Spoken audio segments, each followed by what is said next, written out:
You must be the ones tasked by the Academia with renovating Aru? That's right. Good afternoon. I'm Kaveh, and these two are Termezi and Naisaburi. Hey, I'll hate them! Come and introduce yourself! We've met before. This is Thoth, the Ibis King, and everyone knows these two. Afternoon, gentlemen. I've only ever seen these two in murals! Ah, the paintings in the temple. They show us chatting, playing cards, playing chess. Precisely the activities we most enjoy, funnily enough. No, only you enjoy playing chess. We were just humoring you. I wouldn't go that far. Back to the matter at hand. A preliminary assessment by the Academia indicates that this project requires expertise in various disciplines, including the deciphering of ancient texts, mechanical engineering, the restoration of ancient ruins, and elemental theory. The most capable minds in their respective fields are here before you. If there are no objections, we'd like to begin our work. The artisans who built Aru for Al-Ahmar gave their very lives to create this splendid work. Follow their example by giving your utmost devotion to this project. I didn't know that. We'll do our best, of course, but we certainly won't be sacrificing our lives. Such brazen words. Humans these days are a far cry from their ancestors. What little respect you show for King Deshret. No, that's not what he meant. Please, don't mind him. He shares your sentiments, just not your, penchant for hyperbole. Assuming that's what you were going for? I just think it's important to manage expectations. Forgive my lack of courtesy, but we simply can't sacrifice our lives to the gods on completion of the project like people in the legends of old. Here's a first draft of the project proposal for your perusal. Please let us know if you have any requests. Normally, I'd have made it look a lot more visually appealing, but we were really pressed for time on this occasion. I hope you'll forgive me if it's a little rough around the edges. Naturally. If my fellow ministers deem this meager display of respect sufficient, I suppose I can consider agreeing to their proposal. Why are you so preoccupied with the ostentatious displays of respect to Al-Ahmar? We should be trying to make things easy for them. You never know. We might have to rely on these young people to look after us in our old age. Exactly. This is Aru's mainframe. Be reminded to use it with great caution. We certainly will. Thank you for your assistance. You may attempt to lay out punishments should you so desire, though I'm afraid it would be futile. You and I both know that certain components of Aru can only be operated by humans. King Deshret always believed in humanity. Still, the reason that Aru's modules are designed that way is not so much because he trusted them, but more because he was wary of you. Is that true? No wonder human artisans helped to build Aru then. He actually required human assistance to create his greatest work. Naturally. Have you noticed that the Goat King keeps giving superficial responses? It's like he's just going through the motions and leaving the real debate to his colleagues. He understands the art of perfunctory speech. That's what earned him his position as the Minister of Ministers. It seems the rumors about King Deshret being a poor judge of character are baseless after all. Excuse me for being blunt, but it sounds suspiciously like you're putting yourself on a pedestal and mocking me. You're mistaken. And while there's nothing strictly wrong with making every conversation about yourself, it's not exactly a positive tendency either. You? Whatever. I knew it'd be like this working with you. All right, let me past. I need to look at this console. It's your job to activate it after all. Let's begin. Everyone, Please proceed with the external checks and preparations as per the procedures outlined in the engineering plan.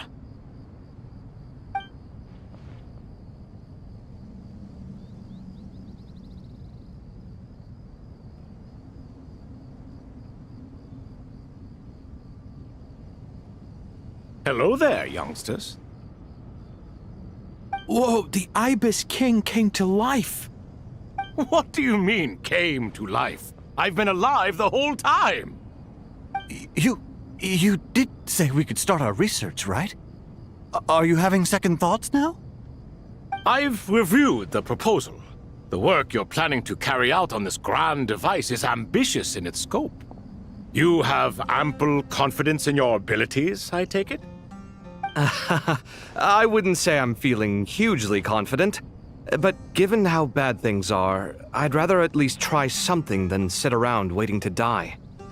You are the top scholars of your day. I trust you are aware that there are countless links between Aru and the Akasha? Aru and the Akasha? But... I thought the Akasha was the Academia's greatest technological accomplishment, created years ago by the Dendro Archon to help her people access knowledge. And you too? Do you not know either? You've read the instruction manual, right? You tell them. An instruction manual? The Akasha has an instruction manual? The Dendro Archon is a kind and thoughtful god indeed. It used to sit on a shelf in the corner at the House of Dana. Not the most popular read. If the manual is to be believed, Aru was in fact the original inspiration for the Akasha system. what? But there are so few records about Aru anywhere. And practically none of the scientific expeditions into the desert had anything to do with it. Ah, but this is something you could not possibly have known. You may have heard many stories about the desert, but what is the most important aspect of history? Consider this a quiz. Anyone from Vahumana present? I'm from Vahumana. It's, well, veracity. Precisely. And a large part of veracity is the chronological order in which events occur. I may as well tell you. In the beginning, Nabu Malikata, the goddess of flowers, descended upon Sumeru. The glory of the heaven was within her. She brought life, oases, and knowledge to this land. Then she created the Jinn, enlightened them, and ordered them to serve her. Two other gods also walked upon this land where wisdom flowed in abundance, and the three met beneath the great green trees. It was the first and greatest alliance. We should speak with reverence of this covenant between the three, which transcended both time and life. For they promised that in Sumeru, wisdom would be shared with all. All the great changes in Sumeru's history began with the goddess of flowers. For King Deshret's sake, she pried into the secrets of Celestia, and for this was burned to ashes by the flames of wrath.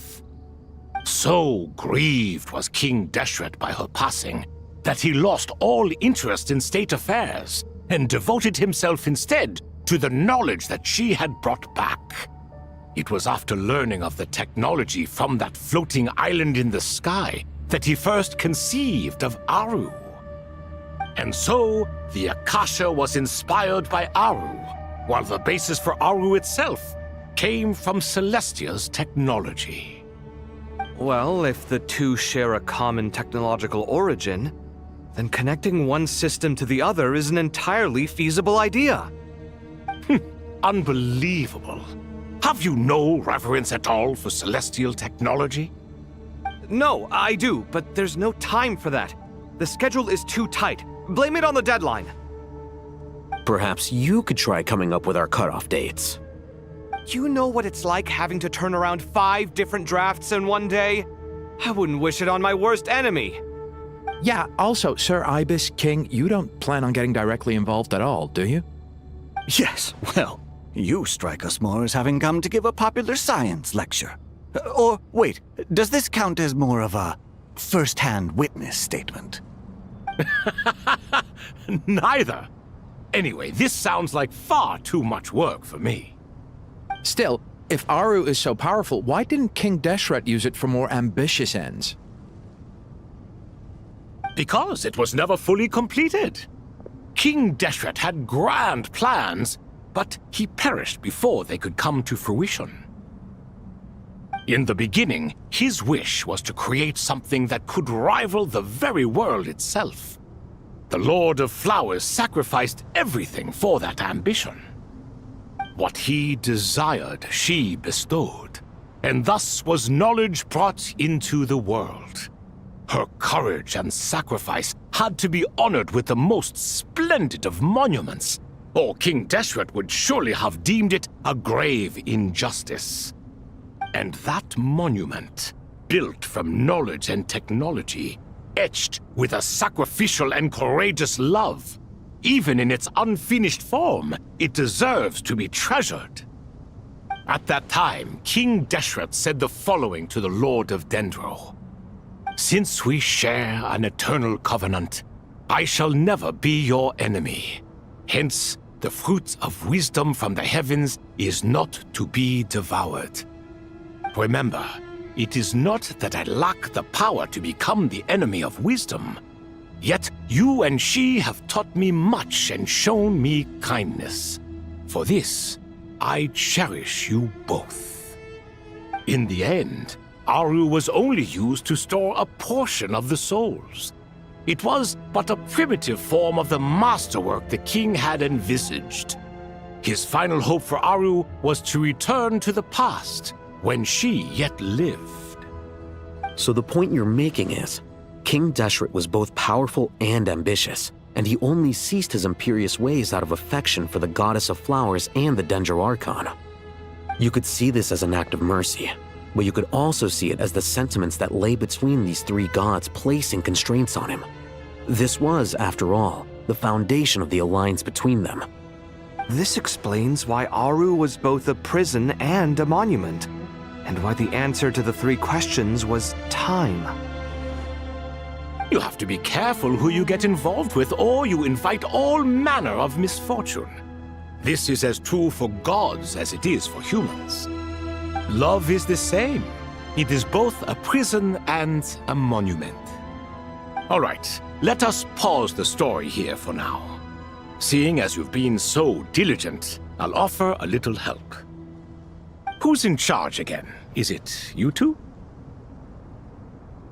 Ah, yes, me and him. Now then, close your eyes. Wisdom hides in the space between the tangible and the intangible.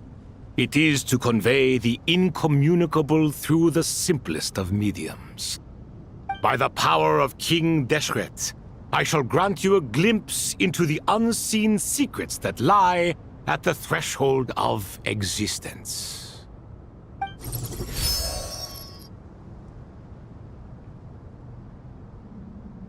Where did this come from? Is it a new mechanism? It looks more like some form of externalized information. You've rendered it visible? Just as the Akasha allows you to access a greater range of knowledge, the power of our king permits one to perceive ingenuities that do not belong to this world. This is no ordinary mechanism. It reflects the internal structure of Aru. Whether you choose to increase or decrease, keep or discard. Come, use these to achieve the outcome you desire. Looks mechanical to me. Better let me handle it, just in case. But wait, how do I get up there? Turn around. So that's where the elevator is!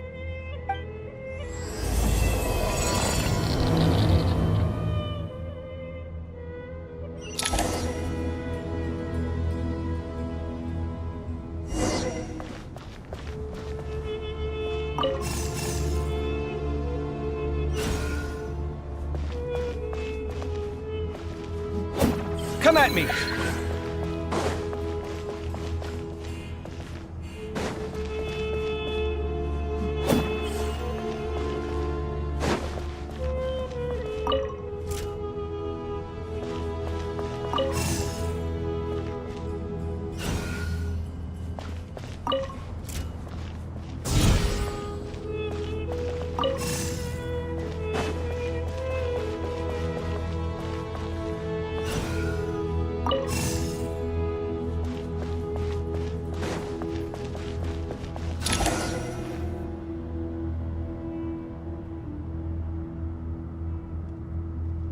Obelisks were used to record important information in the ancient desert civilization. Hey, Al-Haytham, there's some writing here I'll need you to decipher. I've sent it to your screen. Do you see it? Got it. It's a little blurry, but I should manage. Take a look and tell me what it says. Oh, and I'll send any other similar text directly to you from now on. Let's start with this one. It's a variant of an older script. Herein lie verses written for the Yellow Sands. Looks like cultural information from the age of King Deshret. If so, I suggest you delete it. Words thrown together merely for fun.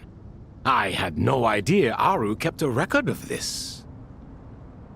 Well, as long as you're certain that this is strictly private information, that's fine. It is unimportant. All right, well, I guess I'll start now.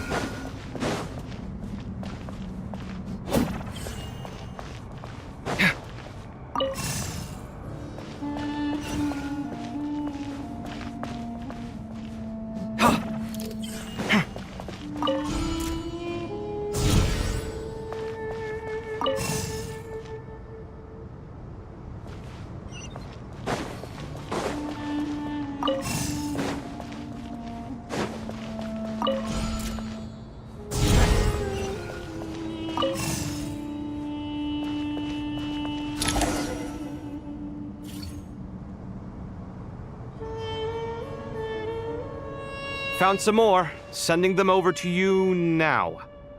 These are all reports about the Gurubad conflict. Can we delete them? I'd say so. Most of this information has already been archived anyway. What if there are details in there that Vahumana missed? What are we supposed to do if they come after us in the future? They'll just have to live with it. If we don't resolve these issues now, there won't even be an academia in the future, let alone a Vahumana Darshan.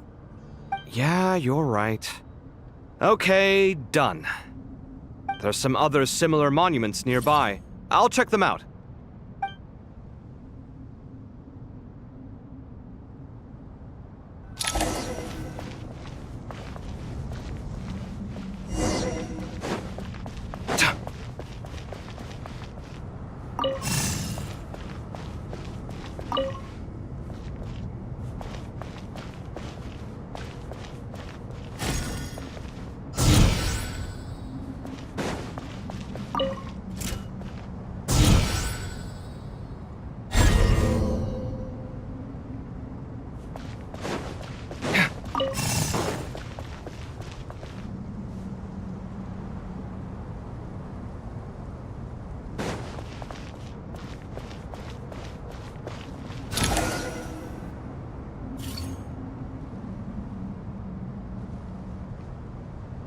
Another monument.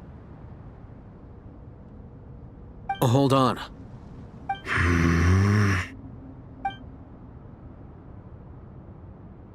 You're still reading it? How long is it? It records the development and governance of the Oasis civilization. Most of it concerns the Jinn, but it also contains records left by the artisans who built Aru. Is it important? Some of it. There was no way for me to read the whole thing in its entirety, so I had to rely on my intuition to pick the parts worth keeping. What about the artisans' records? What do they mention? They're speculations, mostly. For instance, they were wondering how to protect themselves if King Deshret decided to silence them after the construction of Aru was complete. Sounds like pure mythology to me. Surely that kind of thing didn't really happen.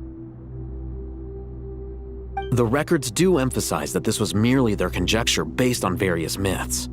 Still, the artisans did leave details of their plans to survive, including blueprints for their escape route. Even that got recorded? Okay, well, I'll make a copy of this first before I delete it. Is that truly necessary? You won't be needing those. No, the blueprints are important. I want to keep them as a memento.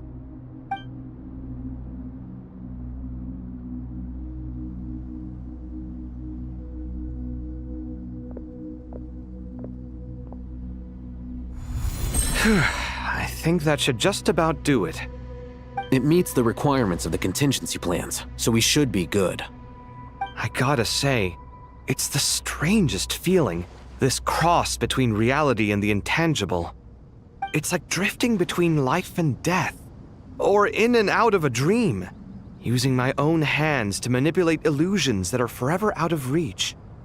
Chasing dreams in the most literal sense. Definitely a novel experience.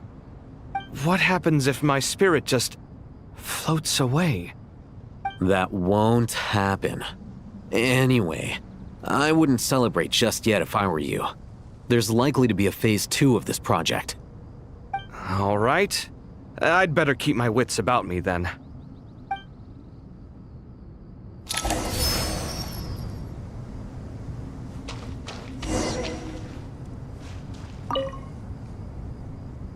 I expected that the outside world no longer respected the ancient gods, but even so, I do find the tone of these youngsters to be dreadfully impolite.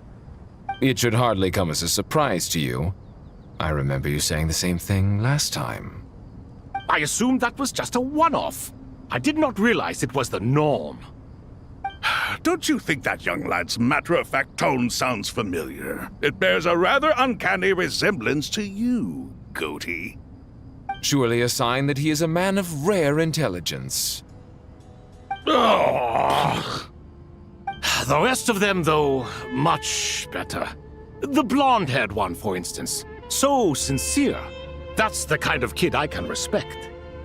Oh, really? Well, what about your disciple, Nefer? She's about the furthest from sincerity that a person can get. And now you hit the crux of the issue. Thoth is spouting lies again. He cares nothing for sincerity. He likes Nefer simply because her personality is just like his. Thus, in giving his approval to Nefer, Thoth is simply validating himself. The rest is but smoke and mirrors. You have some nerve saying that. There really is no helping you two. Shut up, chess rookie. What nonsense is this? How dare you tell me to shut up? How can you engage in such banal chitter-chatter at a time like this? Aru has been opened. The glory and splendor of a bygone age is about to sweep over the earth like a flood. And you're here squabbling like petulant children. All three of you are insufferable. King Deshret was merciful, indeed, giving you a chance to be released from prison. I say, you should have been locked up for good. Ah, but Bennu, look on the bright side. Had they not been released, we would not have been awoken. Oh, you've been here this whole time. You should be scolding them along with me. I miss Hermanubis. It's not a real reunion without him here. And now you're avoiding the topic and talking to yourself. Why King Deshret designed your personality like this, I will never understand. Isn't this simply proof that our king supports my free will? Oh, look at those two rust buckets. Suddenly, you two do not seem so bad after all. Here, here. If being stuck together for thousands of years fosters no friendship, I cannot say what would. Naturally.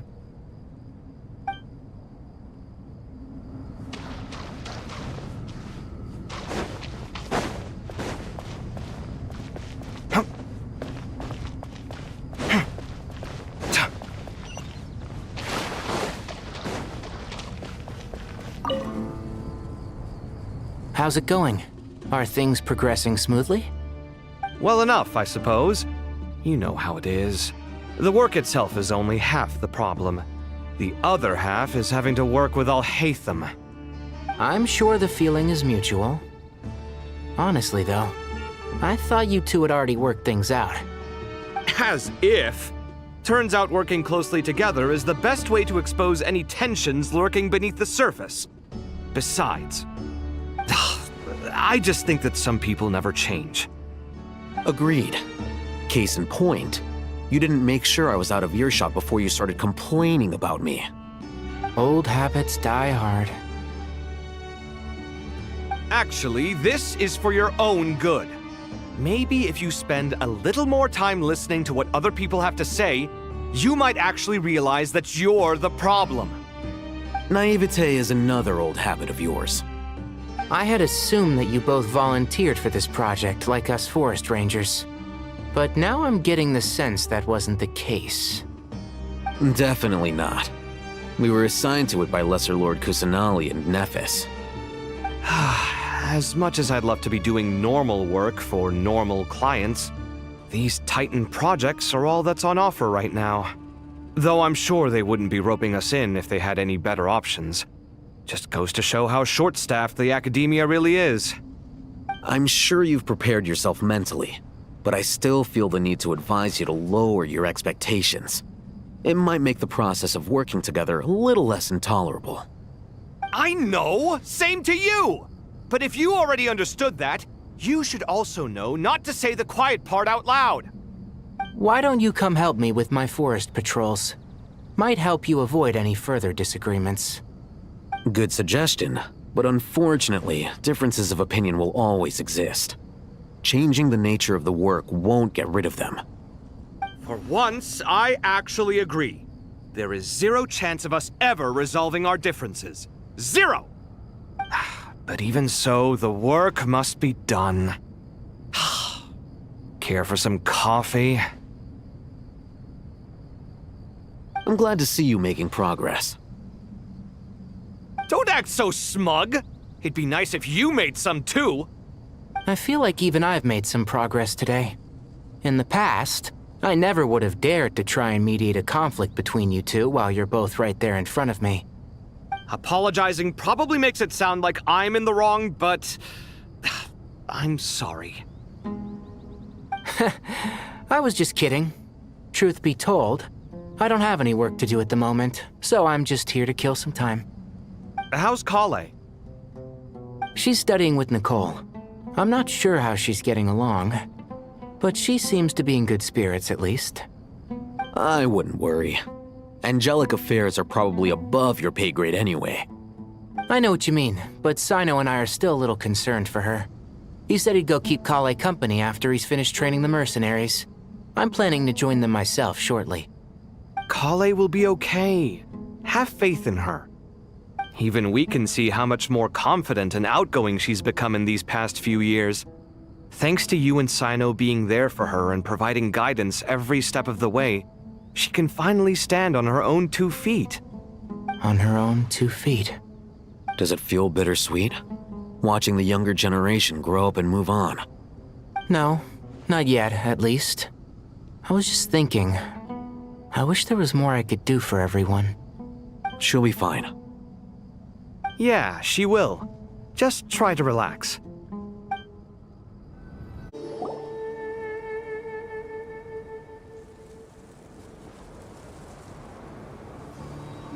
Traveler from afar, do you worry for the fate of Sumeru as well? Whoa! It's Sobek the Crocodile King! Greetings, Crocodile King. Please be at ease. I'm just here to chat with you about Lesser Lord Kusanali. Sounds like you really care about her.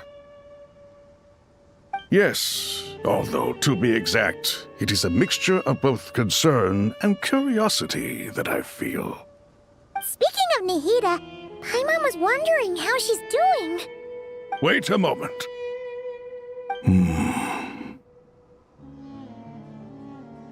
What is it?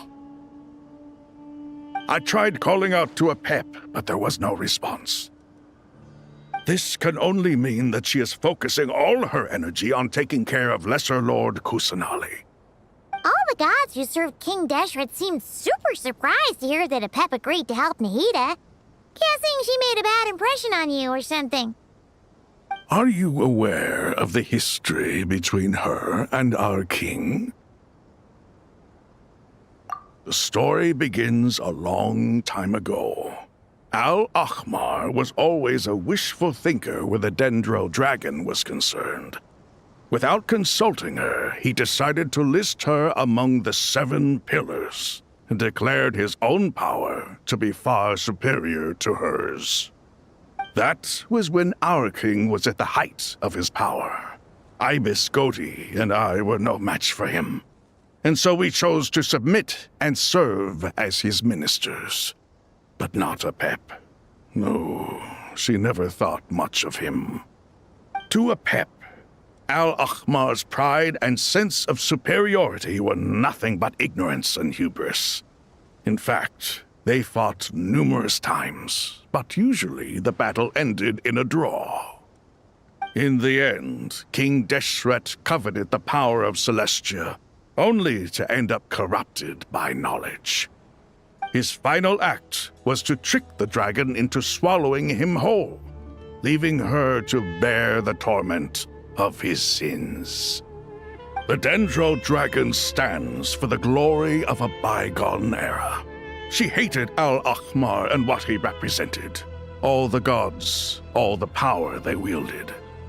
And so her willingness to help the Dendro Archon through this crisis comes as a great surprise indeed. It makes one wonder whether, perhaps, the Dendro Archon assisted her in the past.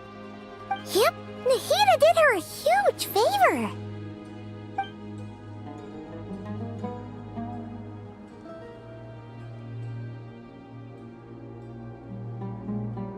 So Lesser Lord Kusanali put an end to the Dendro Dragon's many long years of torment. As much as she loathes the 7, Apep knows kindness when she sees it. No wonder she was willing to make an exception. Yeah, that's the sense we got from dealing with her, too. She is not incapable of coexisting with other living things. Rather, she actively chooses to avoid coexistence. And this despite the fact that she symbolizes life itself. How ironic. All of this being said, I wouldn't expect too much from her if I were you. Nothing will change her hatred towards humanity and gods. We'll keep that in mind. Anyway, how much longer do you think Nahida needs to stay with Apep? For all we know, the Fatui might still be in the desert. Just to be on the safe side, why don't we grab anyone who isn't busy right now and go look for her? I'm alright, Paimon. Huh? Was that Nahida's voice? It seems the treatment was effective. Since when do my deeds require your evaluation?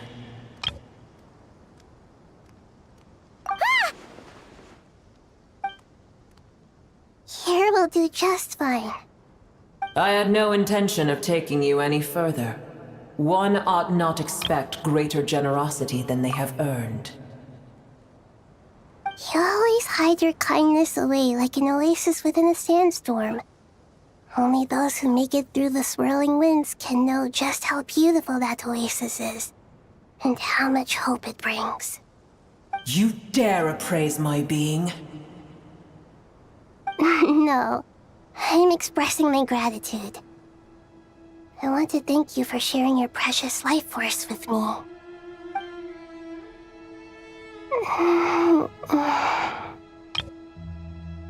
Awake already? You are more resilient than I thought. Pep. I feel much better. Thank you. Gods and their gratitude mean little to me. I would rather you give me your assurance that the situation with Irminsul and Sumero's ley lines will be competently managed. If I suffer any ill effects from the ley lines, you, as the god of this land, will be held responsible. And you would not enjoy being held to account by me. I understand what you require, but I would assume this task even if you did not demand it. Sumero is my responsibility. I must resume my duties as soon as possible. A farcical notion. God of Sumeru, I hope you realize how unextraordinary your strength is. And yet, maybe it is precisely what defines me. A god of wisdom is not meant to rule by force. Then hold steady. We go forth. Well, I'll be. Is that a pet? Do my eyes deceive me? Of all places, the Dendro Dragon has decided to visit the mausoleum of King Deshret? I see that after all this time, El Ahmar's menagerie of ministers remain as vile as ever. It's a pleasure, Dendro Dragon. Had you arrived but a little sooner, you might have attended a meeting of the Seven Pillars. What a nauseating thought. You are not the first insects I have had the displeasure of dealing with today. A swarm of them tugged on my tail on my way over. Goodness knows what hovels they crawled from. Why do all the creatures of this world remain so lowly after all this time? What did you do with them? I cast them away. What would you have me do? Keep them as trinkets? Boer, this is where we shall part ways. To be clear, I do not wish to see you or anyone else here ever again, unless absolutely necessary.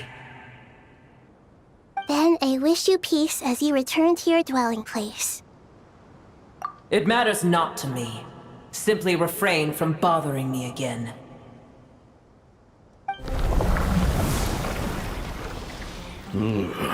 A force to be reckoned with. At times like this, I feel glad that she has no interest in any of this. Hold on, just hold on, okay? We're almost there. We made it. Huh?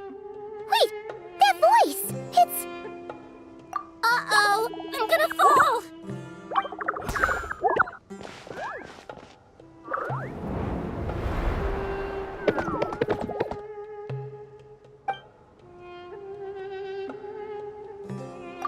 Well, that's a relief. A pair of safe hands indeed. The Dendro Archon's familiars. They are the last thing I expected to see here.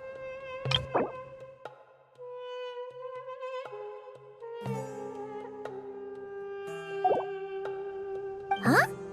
Wait, what are the Aranara doing here? Don't you guys hate the desert?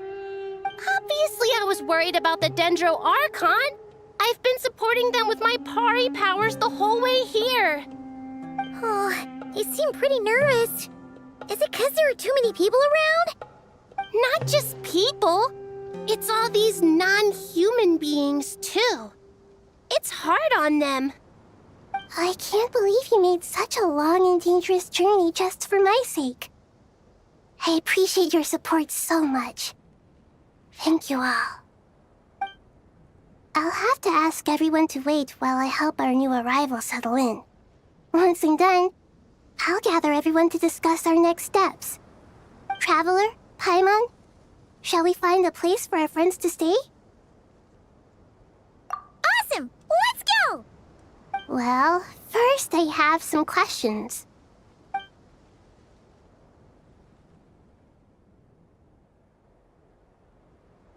Okay, I think that covers everything. Thank you. We can get going now.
Hello, everyone.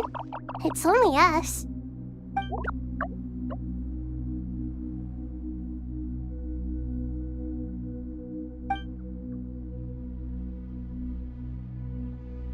It must be very tough for you coming all the way out here, especially since you don't like the Voluka.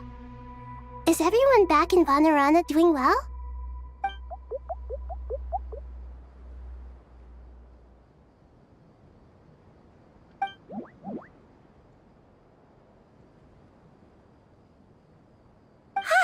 Everyone's here. Good. Are you okay? You look like you were about to pass out back there. Then you're forgetting who I am. Don't underestimate me.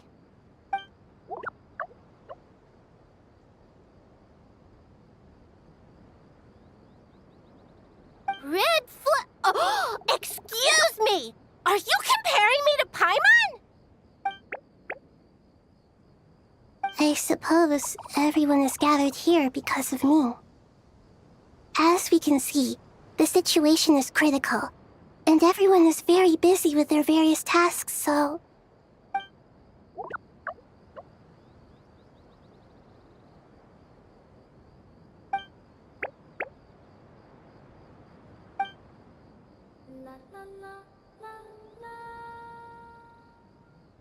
I can't thank you enough.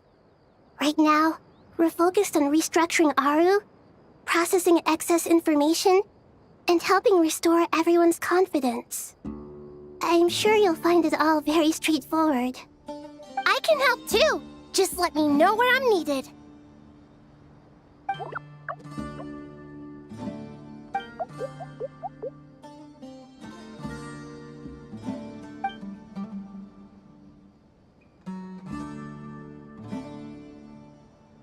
Up to no good?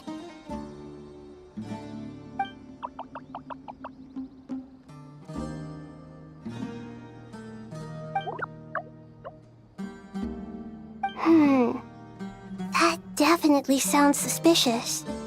Traveler, Paimon, I have other work to attend to here that needs to take priority. Could I trouble you to investigate the situation Arabalika spoke of? No problem. Leave it to us! Thank you. I'm counting on you.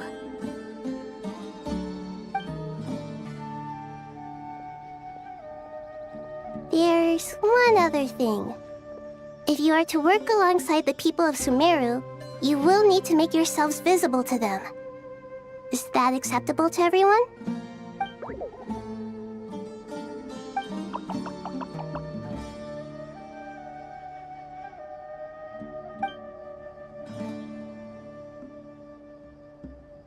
There's nothing to fear.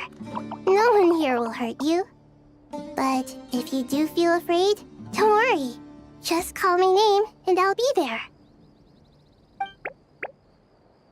Very well. Now, I shall bestow a small blessing upon you all. Whenever people see you and interact with you, from the moment their gaze meets yours, they will experience the most beautiful of dreams.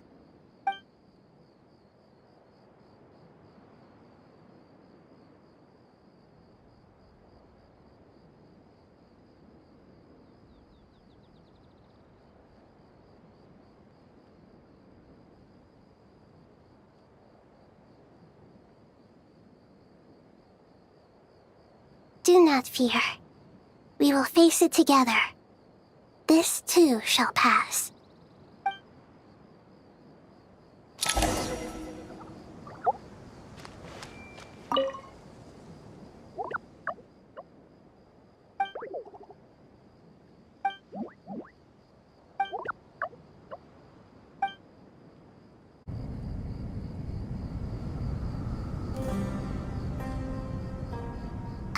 Everyone's here. Wonderful. Dendro Archon, you're back. Are you recovering all right? You mustn't push yourself too hard. I'm doing very well. Thank you for your concern. I see. Using the power of Aru to reboot the Akasha and gain access to Irminsul. It's a sound plan, although... I regret to be the bearer of bad news, but with the state that Irminsul is currently in, it's impossible to access via traditional means. Even the Akasha won't change that. Alas, we had feared this may be the case. And what about non-traditional means? Non-traditional means? Are you saying... Desperate times call for new measures.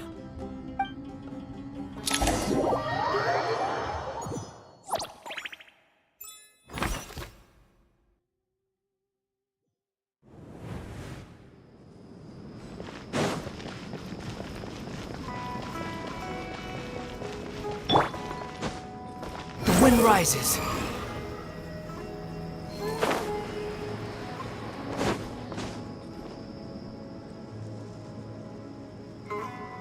Hey, we're here!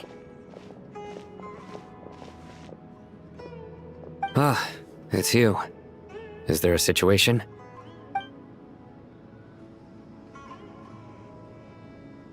The Aranara have good intuition when it comes to people.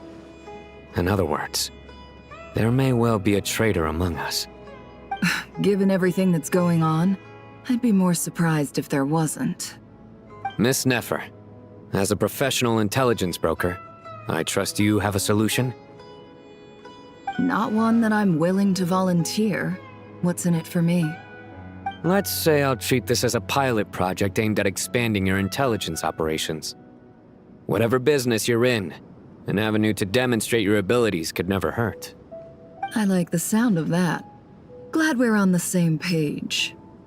Given that you rarely set foot in Sumeru, practically no one at Caravan Rebot knows who you are. I take it you've read the files on everyone in the area? Yes. I also skimmed the list of evacuees, and am more or less up to date on where everyone stands. Any initial suspects? Limiting the scopes to males whose recent activity could be viewed as suspicious. I've identified 3 names. The Aranara saw 2 people talking, but currently we only have 1 suspect. The other person was probably just a messenger, and in all likelihood has already left Caravan Rebot. Everyone is heading for the desert per the evacuation order. Anyone willing to turn back at this stage is almost certainly with the Fatui. There's no way it was a spur-of-the-moment decision to act at a time like this. This spy must have been planted long ago. We need to smoke him out from wherever he's hiding. Sounds like you have the beginnings of a plan.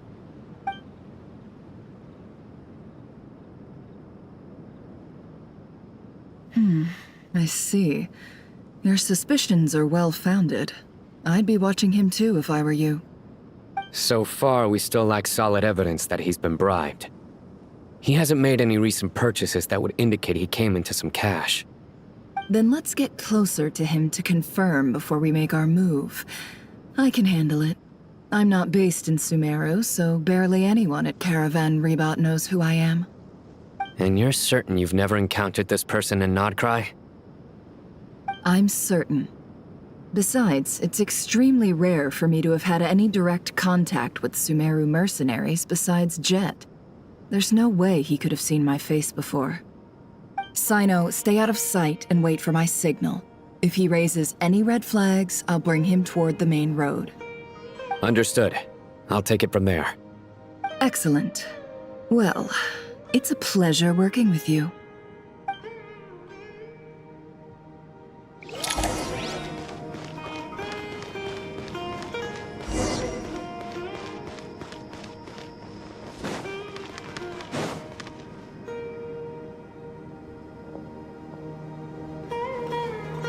Darker skin, scars, frequents the desert and has ample combat experience. Nothing unusual about how he dresses or acts. What's that he's looking at? A coin. Interesting. Could that be how his contact paid him? Conveniently discreet for someone trying to hide any unexplained income. and yet it could be highly valuable. Sorry to bother you. Has everyone here already left? I don't suppose you happen to see a lady wearing a hat? Ma'am, what are you doing in Caravan Rebat all by yourself? The main group evacuated some time ago. Didn't you pass them on the road? My friend and I lost some of our cargo along the way. I didn't want to miss out on potential business, so I told her to go on ahead and meet the client while I retraced our steps. I didn't think it would be so late by the time I found it. And then there was a terrible sandstorm. I guess I must have taken a wrong turn, because I didn't see any large groups on my way here. Forgive me for asking, but just to be on the safe side, could you describe this friend of yours? Sure. She has blonde hair, and she was wearing a hat and a white dress. You'd definitely know if you'd seen her. Yes, I think that does ring a bell. Ah, my apologies. During this exceptional time, the Core of 30 are under orders to be extra cautious when dealing with unknown people, whoever they might be. I understand. Well, sir, is there anything else you need to know? If not, I'd better try and catch up with them. Hey, wait! They left a good while ago now. You'll never catch up with them on your own. Why don't I give you a ride? I'm here to collect the last few people anyway. We have plenty of carts, so one more won't be a problem. That would be amazing. Traveling with a group will be much safer. I'll have to pay you for your trouble. Hey, let's not worry about the money for now. Wait here a moment. Once I'm done packing up, I'll take you to join the rest of the group. All right, thanks. Let me know if you need a hand carrying anything. No need for that. I'm strong enough for both of us. Okay. Well, I wish there was some way I could repay you. Guess it's my lucky day, running into someone who knows what they're doing here. You might have just saved my life, you know? You're not wrong there. I mean, what kind of cargo is so important that it's worth risking your life to get back? I hope for your sake that it's priceless. Actually, I suppose I can tell you, since you've been such a big help. But be sure to keep it to yourself, or we could both be in big trouble. Oh, really? Sounds mysterious. We're in the antiques business. You understand? Some of our goods aren't acquired through the most legitimate means. We have to be very discreet when we're selling them. That's why I had to go looking for the missing cargo alone. Ah, no wonder. Well, ma'am, in that case, it turns out that maybe there is something you could do for me. I'm all ears. But to be clear, our commission isn't cheap. Think carefully before you ask. We don't want to ruin our relationship before we even hit the road. I'm sure that won't be a problem.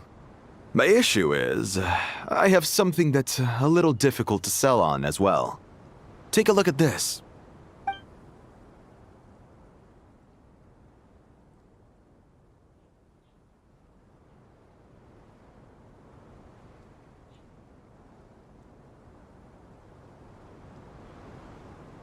Pure gold. That's quite something. How'd you come across it? Dig it out of some ancient tomb? If you look hard enough, there are many treasures to be found in the mausoleum of King Deshret. It has no distinct Snezhnayan markings. That'll be why he's going with that story. And he clearly doesn't want to arouse suspicion, so he's on the lookout for an opportunity to make a quiet trade. Surely you have an existing business partner. Won't they take it off your hands? I hope I won't be attracting the wrath of my competitors by helping you sell this. The shop I used to work with is having cash flow issues at the moment after losing some money. I'm under enough pressure as it is without having to deal with them. On the off chance anything went wrong, I'd never get my money back. I understand. Gold is the last thing that traders with cash flow problems want to see. Well, In that case, I think we can work something out. As it happens, I'm just about done packing. Shall we make a move? Sure. Let's walk and talk. This evacuation was a huge operation. They needed a few people to stay behind and tie up loose ends. And I ended up being one of them. You're lucky you ran into us in time. I certainly am. I don't know how this happened. One thing led to another, and look how it ended up. I just hope our client doesn't get spooked and cancel their order. Fingers crossed. But either way, life goes on, and we all have to make a living somehow.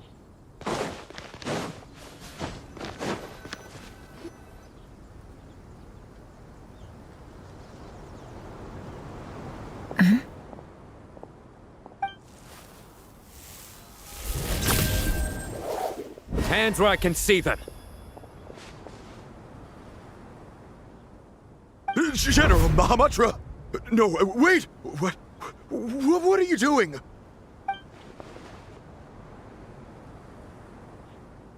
This is the coin?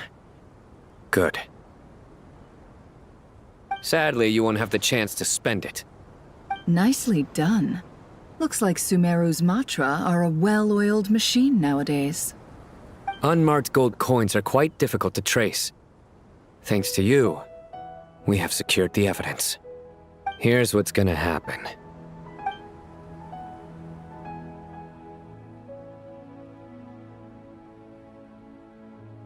Southeast from here, leeward side of the hill. That's where he's meeting his contact. Great work. Candace tells me your interrogation skills are highly effective. Hers are quickly catching up. She's improved a lot in recent years. Looks like it's over to you for the next step. Because I'm quickest on my feet? Because you know how to trail a target. Plus, it'll be easier to monitor their activity from the air. Fine. I'll be quick. One more thing. The Traveler just brought a message from the Dendro Archon. Once you're done with this, we're to meet up at the mausoleum of King Deshret. Got it. Will do. Are you sure you'll be okay on your own? Gee, I don't know. Maybe you should come with me. Okay. Then Paimon's coming with you. Really? You do know this is a stealth operation, right? Meaning, you have to be quiet? Paimon, are you sure about this? Well, Paimon at least wants to give it a shot. Like everyone says, if you never try, you'll never know. Besides, being the best guide in Tibet has to count for something. This should be a piece of cake. Fine. Join me if you want. But be warned. If anything goes wrong, I'll have to gag you and shove you into a bush. No need! Paimon will be super careful. Promise! Good. Then what are we waiting for? Let's go. Ah! Coming! Coming! Hey, guy! Wait up! Hey, slow down, will ya? We're here. Now we wait. Okay, yeah, cool. Cool. What's on your mind, Paimon? Huh? Oh, nothing? I thought all you cared about besides being a guide was food and sleep. Why the sudden urge to go on a dangerous mission? What's that supposed to mean? Paimon's been on plenty of dangerous missions before. But never on your own. You hardly ever leave the Traveler's side. Just saying, I'm kind of at loose ends right now. So if you did want to share, I suppose I'd have to listen. If not, suit yourself. Makes no difference to me. That guy? Do you think Paimon is useless? What? Where's that coming from? When we were in Nodcry, Paimon suddenly realized something. Even though Paimon bonds with a traveler every single day, whenever we face real danger, she can't do anything to help. Paimon doesn't get like this very often. She just got really scared when the traveler got kidnapped that time. What if he never came back? What would Paimon do then? And the more Paimon thought about it, the more useless she felt. But Paimon doesn't want to be a burden.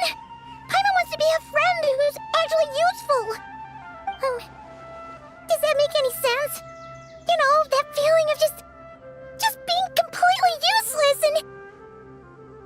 Oh, Paimon probably sounds so ridiculous right now. You asked the right person. Boy, do I know that feeling. Oh, that guy. I'm not gonna try and encourage you. What I will say is this. When you start doubting yourself, you have two choices. Give up or change. You have to make the decision to move forward. Otherwise, no amount of consultation from other people is gonna help you. So ask yourself, what do you want? To get stronger? To learn more? Whatever it is, go do it. You won't have any regrets if you can at least say that you tried. Oh, all right. Something's not right. Shouldn't they be here by now? Paimon, is it just me? Or is it a little too quiet around here? Should Paimon take a look? We'll give it another hour. If nothing happens, we head back. Okay.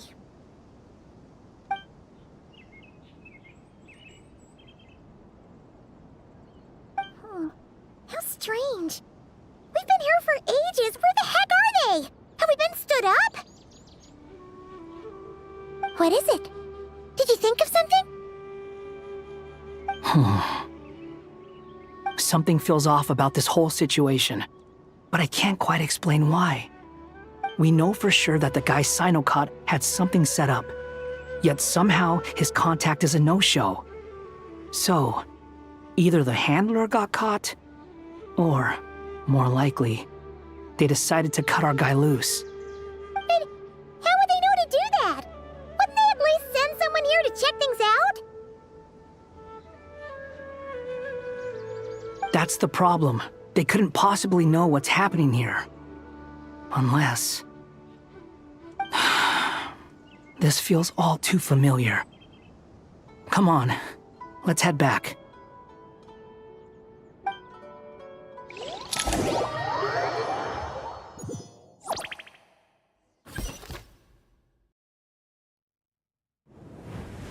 Even though this isn't a formal meeting, I'd still like to start by saying how grateful I am to each and every one of you.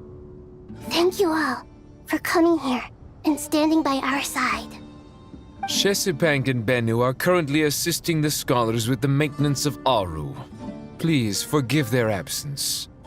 As for Hermanubis, may he rest in peace.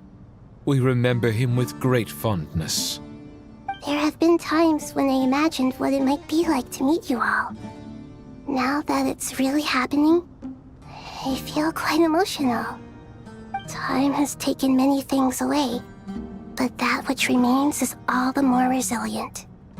I must say, there is one thing that rather surprises me. You appear to be in good spirits, Lesser Lord Kusanali. But even so, I can sense that the life force given to you by the Dendral Dragon has far from fully resolved the problem of your vitality. Oh no! So even a Pep's power didn't work? Don't worry, Paimon. It worked very well indeed. The issue is how closely I am tied to Irminsul. Until the problem with it is resolved, there is no way I can fully recover. Sumeru has undergone tremendous changes during your absence. When gods pass away, inevitably, people's faith in them grows weaker. You must have sensed it already. Your power is not what it once was. Regrettably, this is true. I too have grown weaker due to the effects of Irminsul. Right now, we're all in quite a sorry state. Then what do you suggest? We take all the help we can get. Sumeru is our shared home. You and I, gods and humans alike. We must unite all our strength in this moment. Though Al-Ahmar is no longer with us, the alliance between the three gods remains in force. Regardless, as subjects of our king, we have a responsibility to support Sumeru through this catastrophe. Not to mention that it was the people of Sumeru who released us from this prison of Aru. Times have changed, and the people of today possess greater wisdom than those of the past. You really know how to give a rousing speech, Goti. Now then, let us learn more about your plan. The brightest minds of the Sumeru Academia are busy opening and renovating Aru. They claim it has something to do with Irminsul? Correct. Irminsul has existed in Teyvat since the very beginning. But during the Age of the Dragons, it did not possess the significance it holds today. After the heavenly principles arrived, the power of the Light Realm was divided into elemental energy, and Irminsul was refashioned as a device that records and preserves all information. Since then, everything in this world has been inextricably linked to it. As the Dendro Archon, I have a duty to protect Irminsul. To Sumeru, it is both a national treasure and undeniably a major threat. Teyvat has seen many upheavals in the last few years. The most recent of these was a major crisis in Notcry, which forced Sumeru to be even more vigilant than usual. I made sure to monitor all the pathways through which an outsider could potentially transmit themselves into Irminsul. But despite my efforts, a major problem still arose within. I still believe that someone has actively invaded Irminsul. But rather than taking any of the pathways I referred to, the intruder chose instead to utilize the most direct route, and the only one that cannot be protected against, by entering Irminsul through death. I see what you mean. You cannot simply stop all deceased souls from returning to the ley lines because of a potential invasion that could occur at any time. That's right. As important as it is to guard against external threats, I couldn't allow myself to stop the souls of the departed from finding peace. Please, understand how difficult this predicament was for the Dendro Archon. Defense has never been an easy task. After Irminsul was invaded, my authority was quickly restricted. Soon after that, the tree began denying access to any connections. I'm sure you feel responsible, but you are not to blame. No one can predict every possible disaster. There will always be trials and tribulations for the world to endure. But the people of Sumeru should not have to endure this. We must find a way to break through the lockdown and connect to Irminsul. And this is why you need Aru. Yes. The only thing in Sumeru capable of rivaling Irminsul in terms of overall function and performance is Al-Ahmar's legacy, Aru. All I managed to do before falling into a coma was make some minor adjustments to Irminsul. Using Aru is a last resort, and a move that comes with enormous risks. The scholar's initial plan was to borrow Aru's power to reboot the Akasha, then use the Akasha to connect to Irminsul and investigate. Unfortunately, Irminsul has suffered far greater damage than they first thought, rendering that plan futile. To rise to the challenge, we had to resort to more extreme and far costlier means. This has led to a number of new contingency plans. To reclaim Irminsul, our brightest scholars have made further modifications to Aru with multiple goals in mind. I thank you all for giving them your blessing in this endeavor. Human wisdom has clearly improved over the millennia. You have not only our support, but that of the Jinn, the Aranara, and the Pari. Together, we will do everything in our power to save Irminsul. By the way, when you spoke earlier of an intruder, it almost sounded as if you knew who you were dealing with and what they were capable of. Well, since you ask.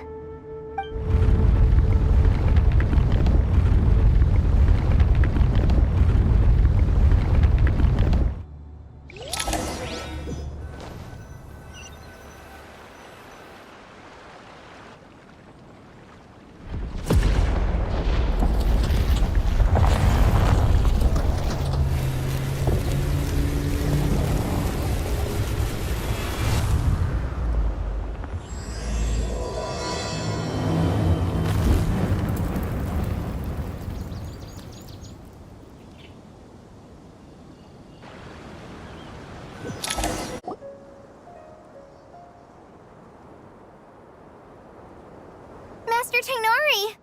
What is that? Is this Irminsul? How did this happen? What's going on inside? Luckily, we managed to evacuate everyone. What in the world was that? That was terrifying!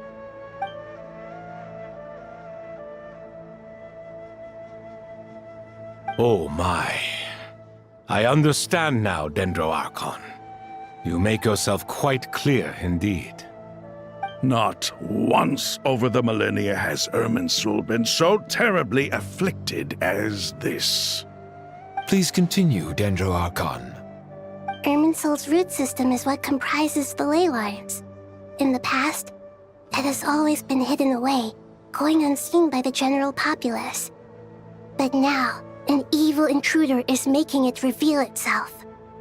It has become a tree of unbridled greed. A clear sign that a deranged experiment has advanced to a new stage. Blasphemy. From where I stand, an experiment in the name of blasphemy sounds rather improper. But if we are to honor Dottores' will, this is what we must do. The birth of this tree proves to me beyond doubt that this incident is connected to him. But to explain the situation in full, there is someone I need to tell you about.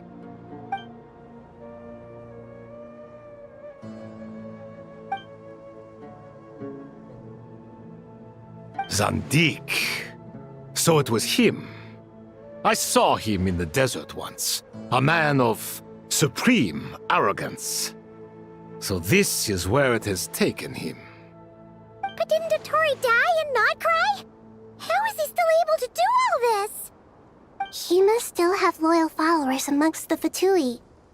Even so, I'm still unclear as to how he has been able to wield such a profound influence over Irminsul.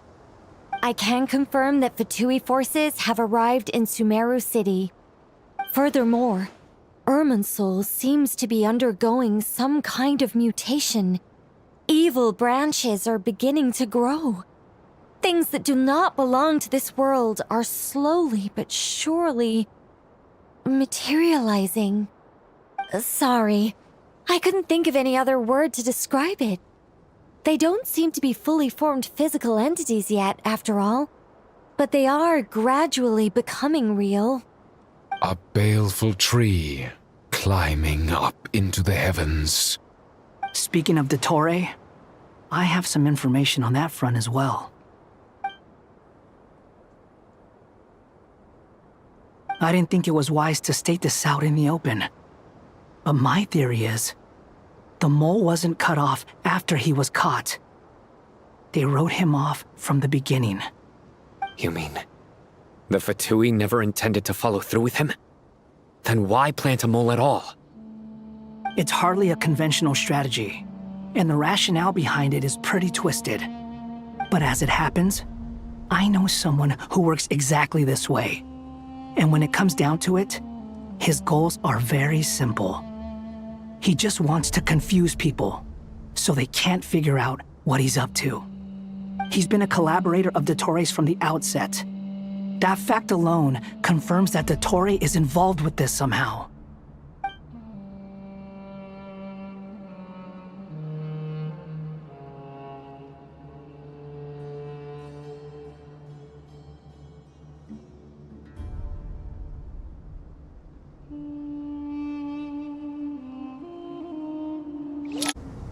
There is still much to be done.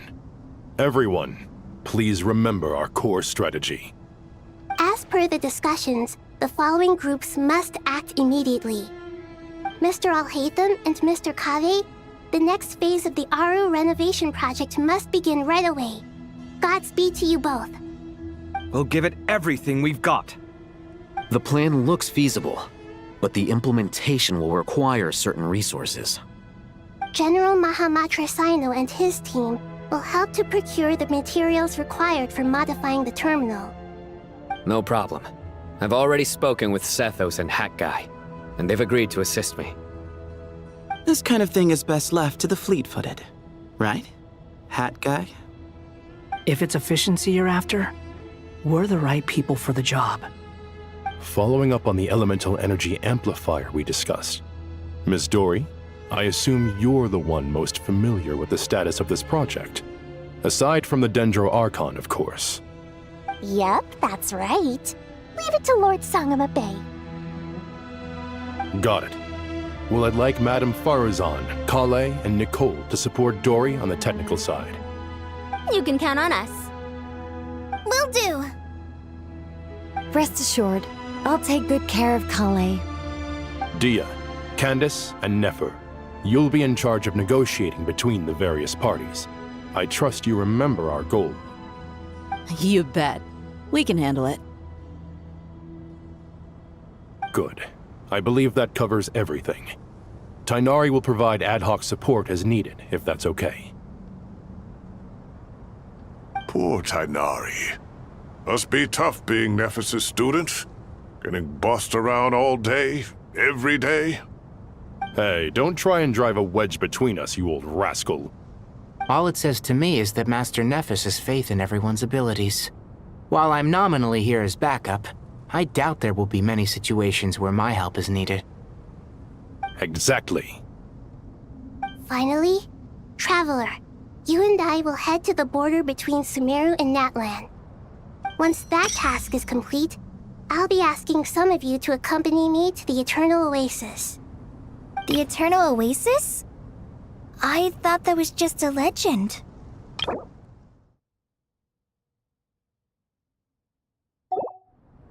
Regarding your trip to Natlan, under normal circumstances, a meeting between our two nations would be a far more formal affair.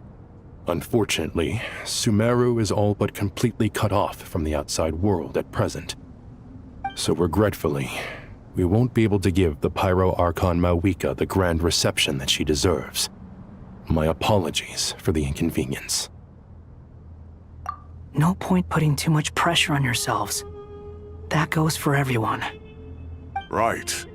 Especially you, Dendro Archon. I'm sure you're still feeling quite weak. Don't worry about me. The Dendro Dragon's life force will sustain me. Plus, we'll be there every step of the way. Nahida will be just fine. Yes, I believe in myself. And I believe in every one of you. Well, time to get going. To what extent we can implement the final plan depends on how successfully the Akasha can be modified and configured. And to make sure the configuration works, Aru will also need some further optimization. Yeah, no surprises there. Once we roll this out, any Sumeru citizens who already have Akasha terminals can simply continue to use their existing devices. This still leaves us with a significant equipment shortage, though. Many groups of people were never issued Akasha terminals, including mercenaries, the desert folk, and many others. We'll need a supply of rare materials for the renovation of Aru and the production of new terminals. Right now, the best place to source these locally is from the primal constructs within King Deshret's mausoleum. Time is not on our side here. It's gonna be a race against the clock. The Aru merge and renovation project will have to be carried out by you two. Everything's riding on this, so failure is not an option. Best of luck to you both. As discussed, General Mahamatra Sino and Mr. Hat Guy will source the required materials. Mr. Sethos is quite familiar with the layout of King Deshret's mausoleum.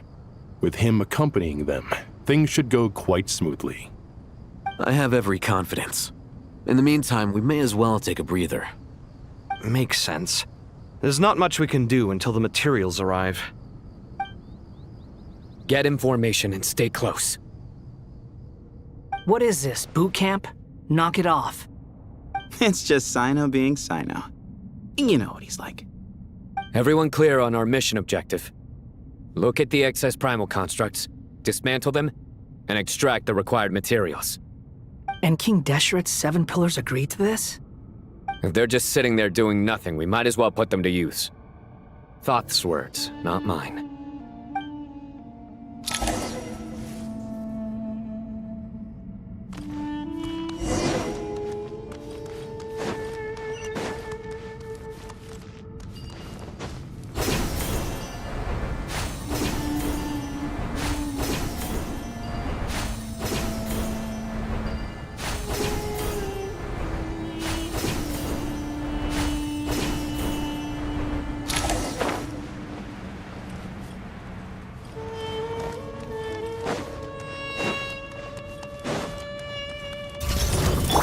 Excuse me?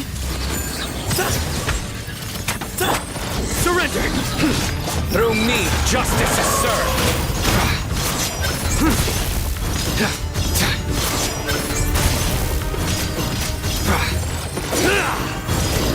Guilty! You stand condemned! Way ahead of you! Move or behold! Search for unsightly insects! Nowhere to run! Excuse me?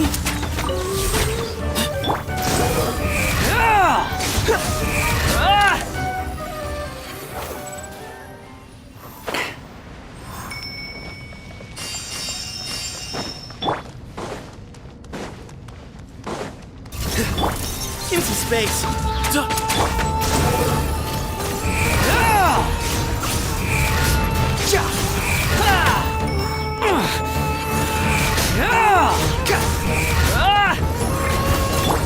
Surrender! Excuse me?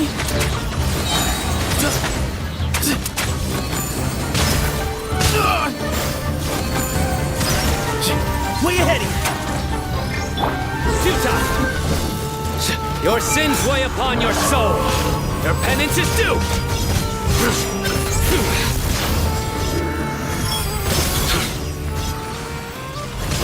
The wind rises.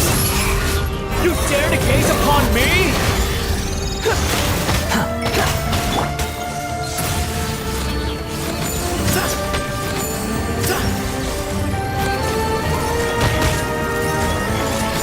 Behind you!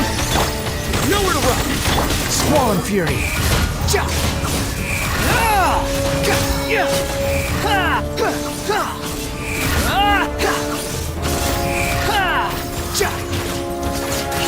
That's far enough! Give me some space!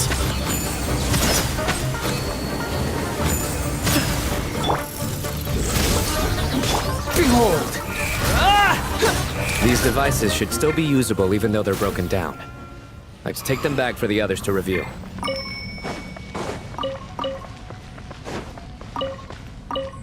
Quit following me.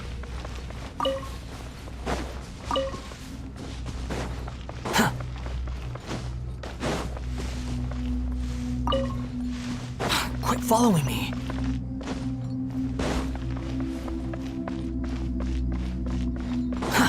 Too slow. Quit following me.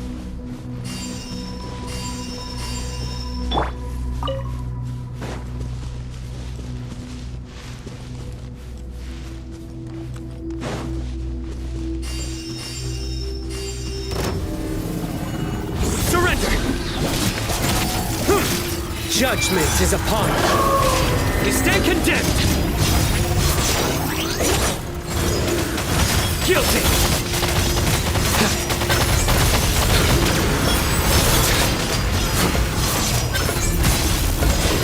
Your penance is due.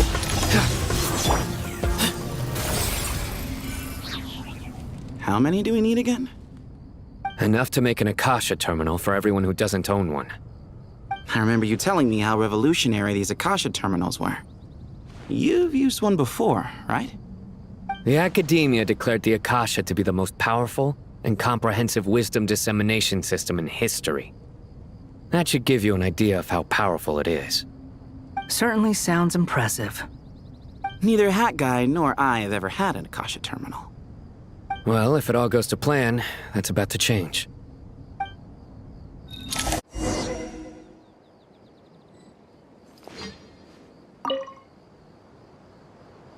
Oh, goody! Thank you so much for handling the delivery. What a long way it was.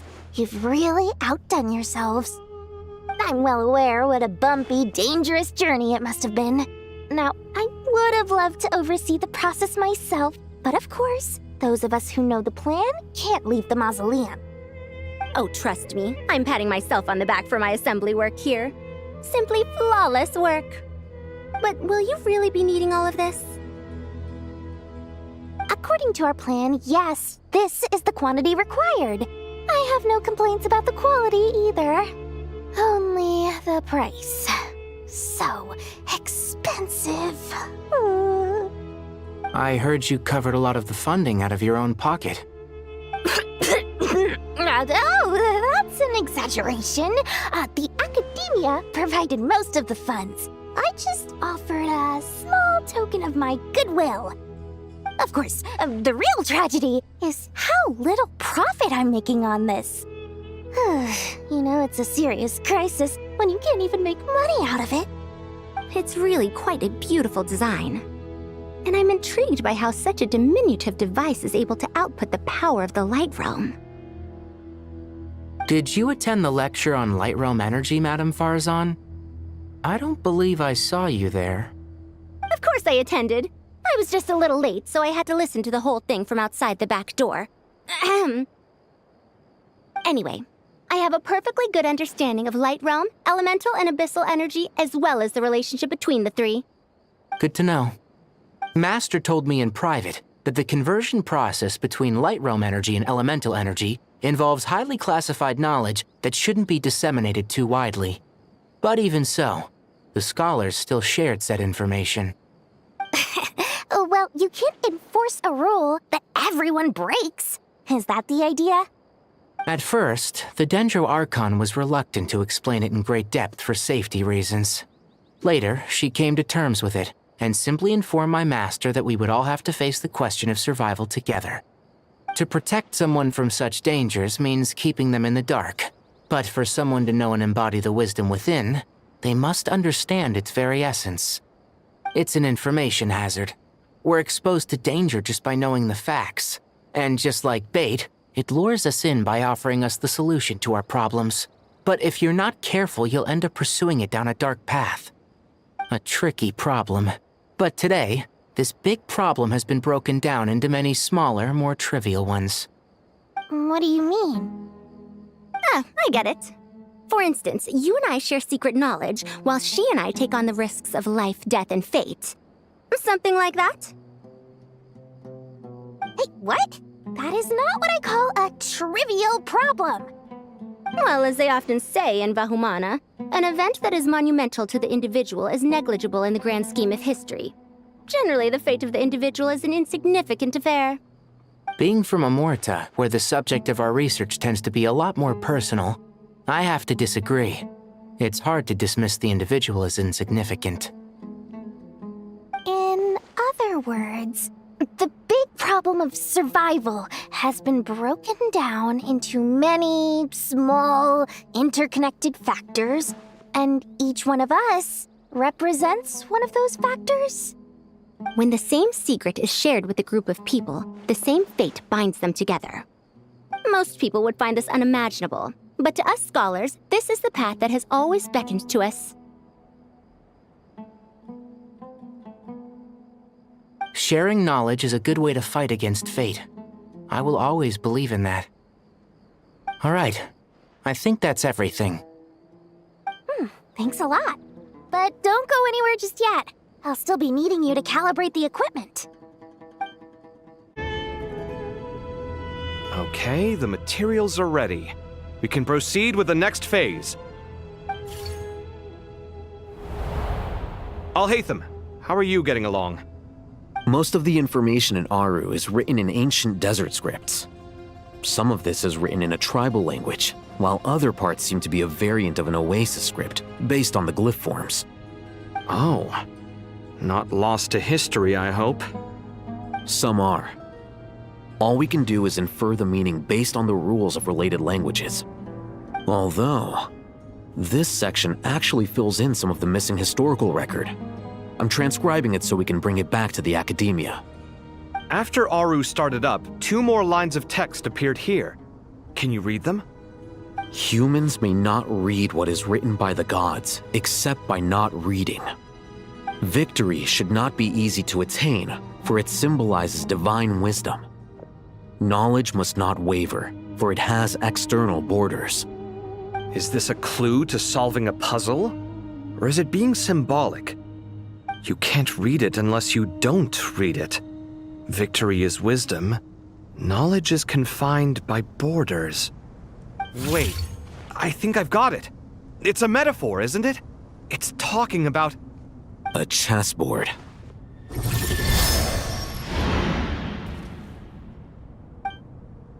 You were right.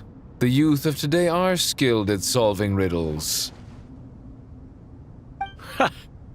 Have the secrets buried in the desert not been unearthed over the years all the same? Since Aru is a place reachable through wisdom, this day was bound to come sooner or later. Oh, I've always been against overly cryptic sentences. Don't you get tired of reading and writing all that? Ah, it's you 3. Just in time. We've been delving deep into Aru, and now this board has appeared. I've heard this was how you'd while away your free hours. You must be quite the experts by now in that case. It is true. King Deshret's chess games are some of the most well-loved of all his wonderful creations. If you have ever been to Safhe Shatranj, you may well be familiar with the chess pieces you see here. Is this chessboard supposed to be another visualization of the interior of Aru, then? Naturally. Visitors, everything is ready. Only by completing the challenge on the board in accordance with the rules will you be permitted to overwrite Aru. 1 second. It's not dangerous, is it? Dangerous? Why, yes, of course. I should be the one to go, then. Wait for me here. Sounds like the self-confidence of our present company has rubbed off on you. Don't be ridiculous. I'm your upperclassman, and that means I have to look out for you. I appreciate the sentiment, but a game of chess typically requires 2 players. Besides, I'm sure they won't let things get out of hand. Keeping things relatively safe is in your best interest too, isn't it? Fair enough. I mean, you guys are controlling the difficulty, so please don't go too hard on us, all right? Ah, but Bennu said he wanted to put some respect into these whippersnappers. All right, all right. Thank you. Obviously, we'll still try to be careful. This doesn't seem like ordinary chess. Is the goal to defeat the opponent? No, you must enter the board and pass the trials we have placed there. Ready? Let's do it.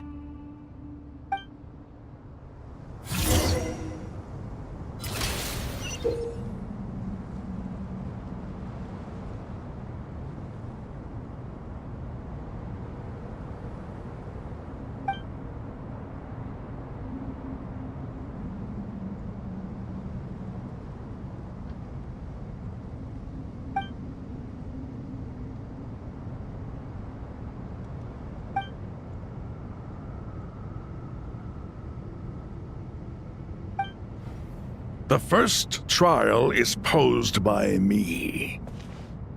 I don't think this is gonna stop us. Ah, but the key to this game lies in working together. Otherwise, you will be deemed to have broken the rules. Looks like it's up to me. Marak, can you open it? King Deshret's favorite primal construct. Living on in suitcase form, of all things. Amusing. Ho ho! Excellent work.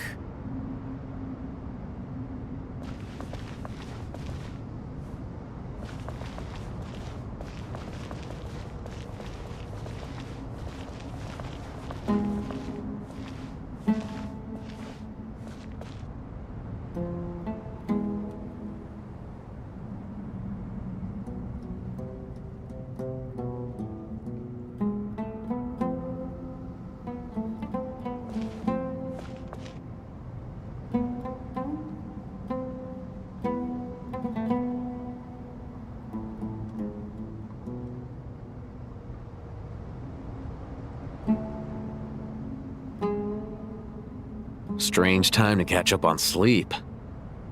I'm not sleeping, I'm thinking! It's not that simple, you know.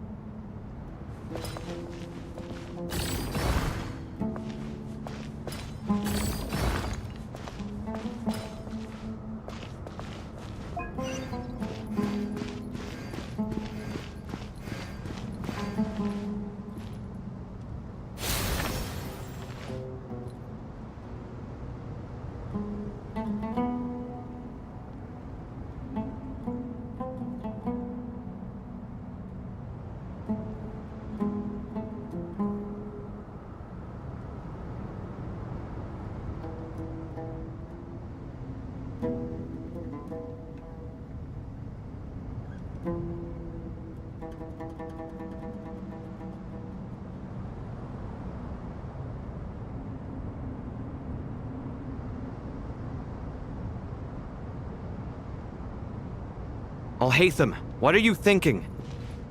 If you don't want to wait, you're free to leave. I never wanted to wait in the first place! Chessboard gave me no choice. If you say so.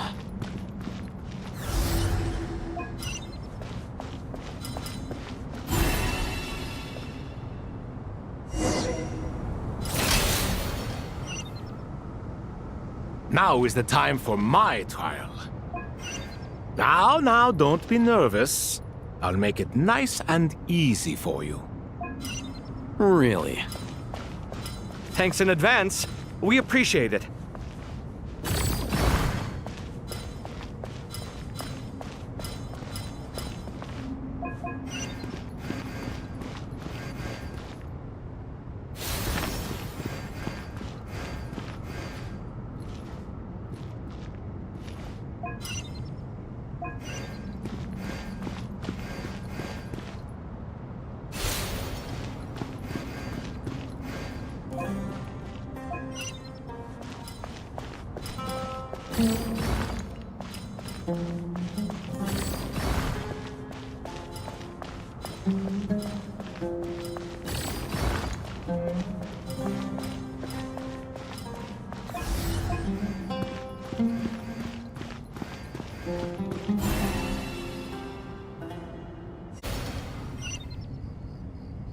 Ibis King, don't you think this all rather inappropriate? You may as well be handing them victory on a silver platter. Do not expect me to follow your lead. Ha! Suit yourself.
done. Finally. It's over. But seriously, that was incredible! Standing on the chessboard felt completely different from standing on solid ground. And also... Oh, sorry. I'll save my thoughts for later. Thanks to the three of you for helping us out with this. Is it just me, or were you giving us quite a lot of guidance along the way? We made but a humble contribution. You lived up to our expectations. Bravo! Our aid was not given for naught. In addition to the existing functions, I'd like to ask you for another favor. Since Aru's interference shield can cover the entirety of the mausoleum, it should be possible to extend its range even further. Perhaps you can find a way. So, building upon the existing functions to... I'm with you! Imagine for a moment. What would the ideal outcome look like if this function were compatible with the devices? I agree. This is the best solution possible. Please, everyone, we beg you to help us. Me, oh my! Well, since you ask so very nicely, I suppose... Goti? Croco? What do you say? Naturally. Time to go! Let's go find Nahida!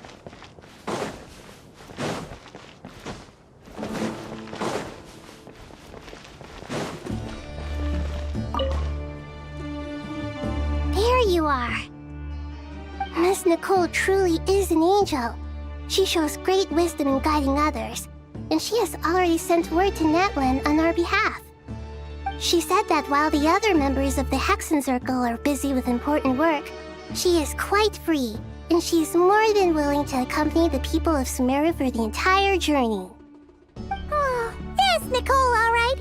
Always super patient and loves to help everyone out. She's the best. She is. So kind and enthusiastic. Well, time for us to get going. Let's head out.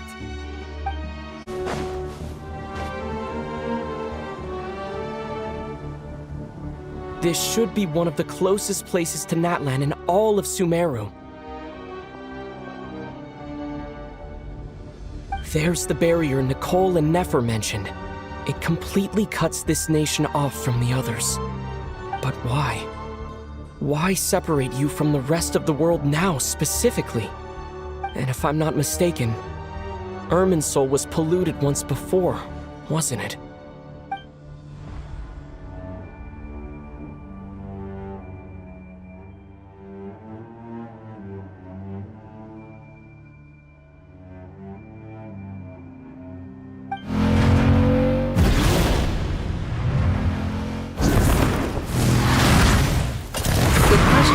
I'm wondering the same thing myself. That voice. Mawika! You got here pretty quickly. Hello, traveler. It's been a while. Hello there.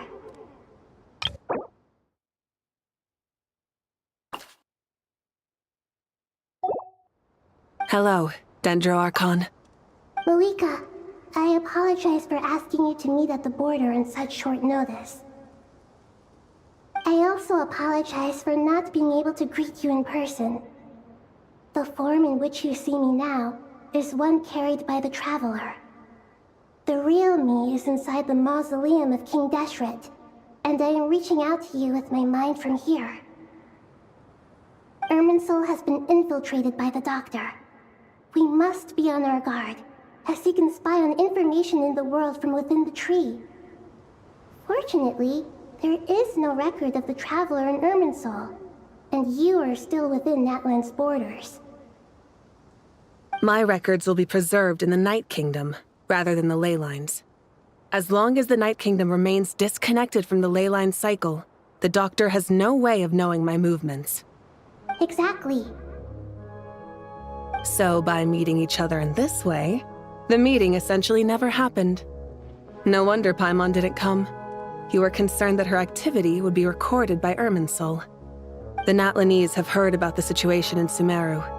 With the borders sealed off, merchants have been forced to stop their shipments.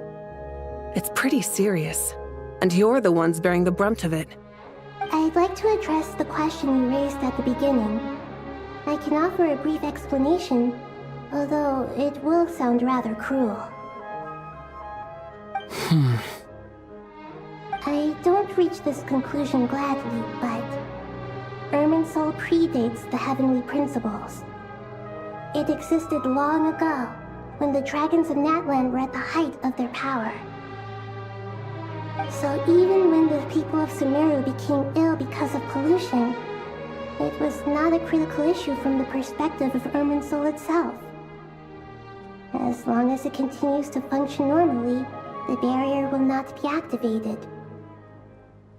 But this time, the Doctor's invasion has directly affected the tree. That is what caused the barrier to deploy. The heavenly principles established a rule that when Irminsul is plunged into grave danger, a portion of power will be reserved to isolate Sumeru. That way, even if Sumeru is destroyed, the outside world at least has some time to catch its breath. We'd certainly need it. The heavenly principles created almost everything that exists in Teyvat today. To them, preserving the existence of the world and its inhabitants takes priority over protecting Sumeru. Meaning, protecting Sumeru now falls to you. Yes. My own power may be limited, especially compared to yours. But that doesn't mean that we're just gonna sit around and wait for the end. If necessary, I will utilize any and every means at my disposal. Nicole of the Hexen Circle didn't say exactly what this meeting was about. But after hearing everything you've said so far, I think I can guess where this is going. That's right. Nahida and I discussed it at length. We both know how presumptuous this is, but... You need the Pyronosis, don't you? Yes, you guessed correctly. Originally, I only intended to borrow it, but the situation is far graver than I foresaw. So instead, what I ask of you is to please give the Pyronosis to Sumeru. Why do you sound so nervous? There's no need to be shy. Surely a gnosis is pretty important to a god. I guess, but it's not as if losing it would suddenly render us powerless. But I'm sure you don't need me to tell you that. With all the nations you've traveled to, and all the gods you've met, you must have realized that by now. As far as I'm concerned, a gnosis is basically an elemental energy enhancer. But I don't usually use it. You know me. I like to think I'm pretty strong without it. Yeah, not about to dispute that. So you see, you don't need to sweat it. Here, take the Pyronosis. Huh? Just like that? Uh-huh, just like that. To tell the truth, I've always toyed with the idea of giving it to someone who needs it more than I do. I know you accompanied Nahida here to try and increase the chance of success. It's a good thing you did, because your involvement is one of the main reasons you've managed to persuade me. Are you sure about this? Handing over your gnosis just because of me? I won't try to quantify it, but trust me. Handing over the gnosis to Tumaini is far from the craziest idea I could think of.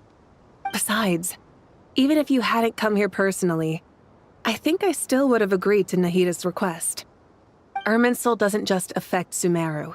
It impacts all of Teyvat. I know all too well how difficult it can be to protect the things you care about. So logically, morally, or however you want to cut it, helping you is the right thing to do. You don't need to tell me the specifics of your plan. Where the gnosis is involved, the tighter the secrecy, the higher your chances of success. Malika, my heartfelt thanks go to you and the people of Natlan. Don't mention it. But now for the hard part. How do I actually give it to you? The Irminsul barrier is right in the way. I have an idea.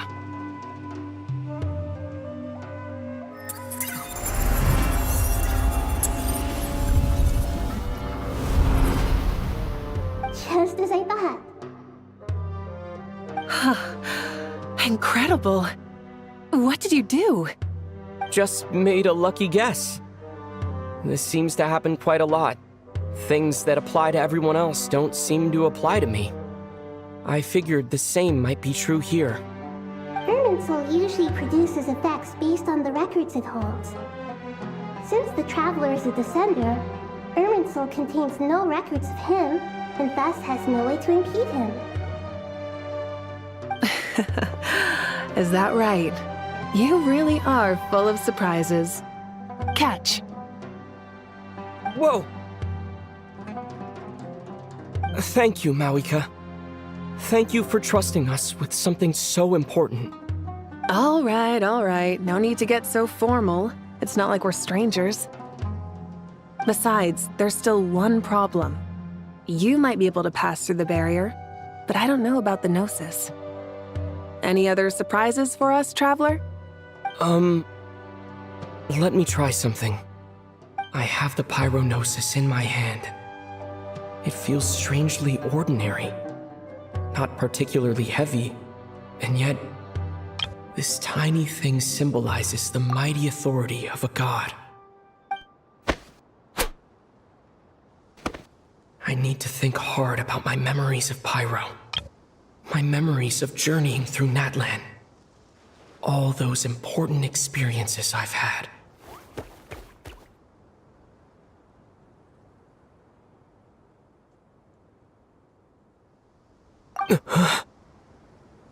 The Gnosis disappeared. Traveler, are you alright? I'm fine. The Pyronosis disappeared into my body. Just like phlogiston.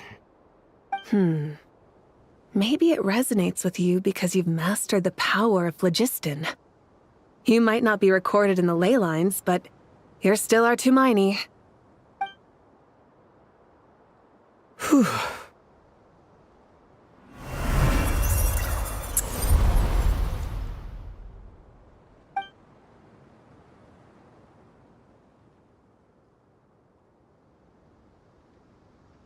Please allow me to express my gratitude once again, Malika. Pleasure. Well, I've given you all the help I can. The rest is up to you. Good luck. We won't let you down. Yeah, we aren't about to lose. Traveler, Paimon, how are you feeling? Paimon's a teensy bit nervous, but only a teeny tiny bit. Seems like she's gotten way braver over the last few years, huh? Of course. After all the adventures you've had with the Traveler, I'm sure you've gained a lot of experience and grown as a person. I'm doing all right. What about you, Nahida? How are you holding up?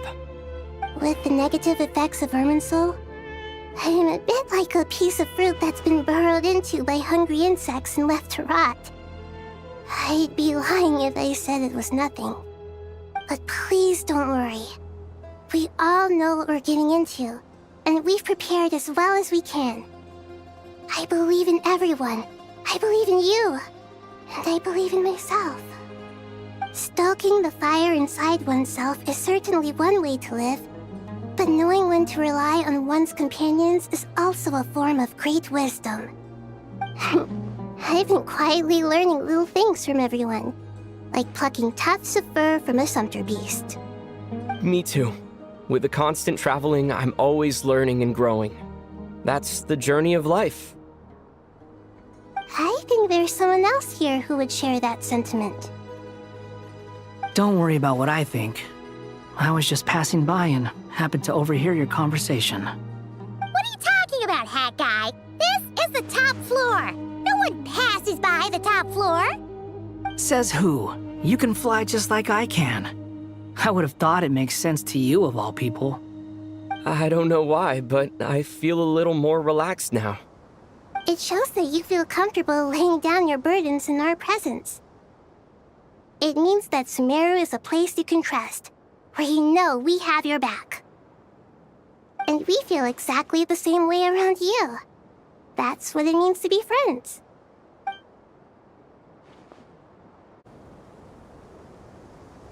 Ah, it's finally done.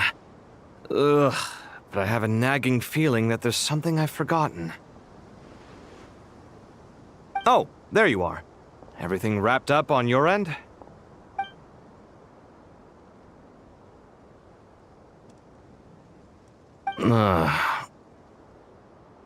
Okay, fair enough. That was a pointless question. We were working in tandem, after all. You must really be exhausted. Well, it's been a busy day for both of us. When work ends, you clock out. No looking back. Yeah, we're definitely due a break. Probably a little late to start drinking now, though. I'll stick with water. Here, this one's for you. Thanks. You want a bite to eat? I can grab us something. Or wait, I think there's a stove nearby. Let me take a look. Are you nervous? A little, yeah. Unlike you, it seems. How are you not feeling at all nervous? Because everything that happens next is beyond my individual control. I don't worry about things I cannot influence. What do you mean, cannot influence? You're the one who came up with half of the strategies we ended up using. There's only so much I can do. I was only doing my duty. Was it like this last time, too? You mean with Azar and his accomplices? Yes and no. The situation back then was easier to control, but we weren't as prepared as we are this time. So the enemy is stronger, but so are we. I still vividly remember the way you interrogated me in the library after the fact. Where were you when Sumeru needed you most? If your memory is so vivid, you might also recall that it was you who came looking for an argument. You're often the one who initiates these things, you know. I came for a conversation! I didn't know it was gonna turn into an argument! Anyway, at least I showed up this time. So, what do you think? What do I think? I think we're certainly better off for it. It's good having me around to help out, huh? Absolutely. As a citizen of Sumeru, you displayed a remarkable sense of responsibility in the face of disaster. Certainly feels that way. I just shudder to think how the world would have ended up if we hadn't gotten control of the situation. So, do you think this is what impending disaster looks like? The sky is so clear, and there isn't a whiff of decay or destruction in the air. It's hard to imagine that the fall of humanity could happen on an ordinary day like this. Awful things happen all the time. Sometimes people can stop them, and sometimes they can't. What you and I have done is increase our chances of stopping this one. Lofty ideals may provide no defense at all against nihilism, but perhaps little decisions can. Oh, nothing. It's nothing. I hope everything works out tomorrow. It will. As long as we stick to the plan, our chances of success are good. It's really strange. You're my junior, yet you always seem to act more like an upperclassman than I do. I think it's mostly a matter of temperament. Ugh. Walked right into that one, didn't I? We'll make our move after sunrise tomorrow. Good. Is everything ready? As much as possible. That'll be enough. Don't let the pressure get to you. We'll take things one step at a time. That's how we've always done it. Master Tainari! Mr. Sino! So this is where you were. I brought some juice and some water. Would you like some? I know how easily you get dehydrated in the desert, so you should definitely have some water. In which case, I'll have the juice. I gotta ask, though. Who's on juice-making duty at a time like this? Madame Farazan said she was feeling a little nervous, so I told her about the automatic juicer my friend invented. She took it right off me and started making carton after carton of juice. A juicer? Did Sucrose send that to you? Yeah, I hadn't had the chance to try it out before this incident occurred, but I couldn't bear to leave it behind in Gandharvaville. The juice is very sweet. I think so too. Kale, how are you feeling? Physically, I'm okay, but it just still feels strange to me. Why would a great power like this come to someone like me? I know the feeling well. That same question ran through my mind every day as a kid. At least now, you have someone who can relate to you. All the more reason that you should apply for Spontamod. Tighnari fiercely opposes the idea, though. Those two things are completely unrelated. What are we all chatting about, Would anyone like any juice? Oh, you have some already. I had some earlier, ma'am. Maybe give the extra to someone else? Very well, very well. I shall be off then. There's this enormous power, and then there's little old you. You feel like there's no connection between the two. And that sense of dissonance is difficult to get used to. Yeah. But after all this time, I can't believe this stuff still gets to me sometimes. Makes me feel a little childish. Kale, just because we normally keep the conversation light doesn't mean we can't discuss deeper issues. I don't think it's childish at all. You were the victim of a terrible crime. It's normal to struggle with the fallout from it. You have absolutely nothing to be ashamed of. My professor once told me that no incident can be considered truly resolved until the victim says it's over. Your rage and your pain are completely justified. Thanks. Miss Nicole said that the same god remains which were once used to inflict so much pain upon me have now become a weapon with which I can protect everyone. It's like my own personal kind of evolution. Every innocent person who's been hurt needs time to realize that it wasn't their fault. I was the same. But it's all about to be over. Tomorrow, it ends for good. I don't know if you've noticed, but you rarely stumble over your words anymore, and your outlook has become much more positive. It's a big change from how you used to be. And since this isn't over, you can settle the matter on your own terms. It's time you seized back control. I believe in you. Yeah, Sumeru is my home, and it's so important to me. I have to protect it. No, I will protect it. And once you're done, how about you come back and apply for Spontamod? Stop it with the sales pitch, would you? Hey, excuse me. There are still 3 unclaimed cups of juice here. Why don't you take one each? Ugh, my arms are getting sore from carrying them around everywhere. Madame Farazan, why are you... Here, let me take them off your hands. Thank you, Madame Farazan. Drink up and enjoy my handiwork. I think I'm going to make something else now instead. Please, try to relax, Madame Farazan. Your nerves are starting to get the better of you. I know.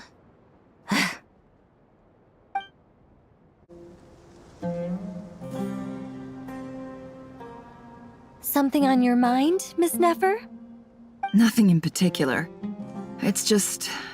right now, the future feels strange and unfamiliar.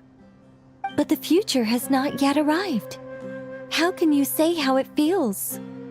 Some people know that there's an impending disaster. Others remain blissfully unaware. Each group is imagining an entirely different future while walking towards the same one.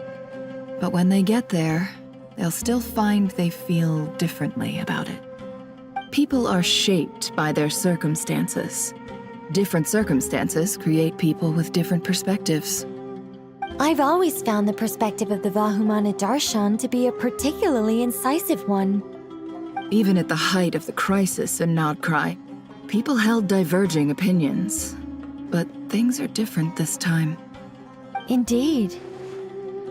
Regardless of faith, gender, wealth, skin color, or eye color, everyone in Sumeru knows what will happen tomorrow. The world has never been an especially fair place. Yet now, against all odds, a moment of unprecedented unity and equality is about to take place. It's fascinating. If only my father could have lived to see this era. Era. To me, that term represents a much greater span of time. It can be an unsettling word. I would even say I'm afraid of it. Do angels even feel fear? Yes, at least I do. I fear the gap that grows wider with each passing day, and the never-ending flow of time. Time renders all memories insignificant, and reduces all splendor to nothing. But those memories are the one thing I do not want to lose. You're very human in that regard. If angels draw too close to humanity, our wings burn away in the bright flame of awareness, and we fall to the earth. After spending so long among humans, I have lost much of my former glory. Maybe that's a good thing. You're more human than some humans are.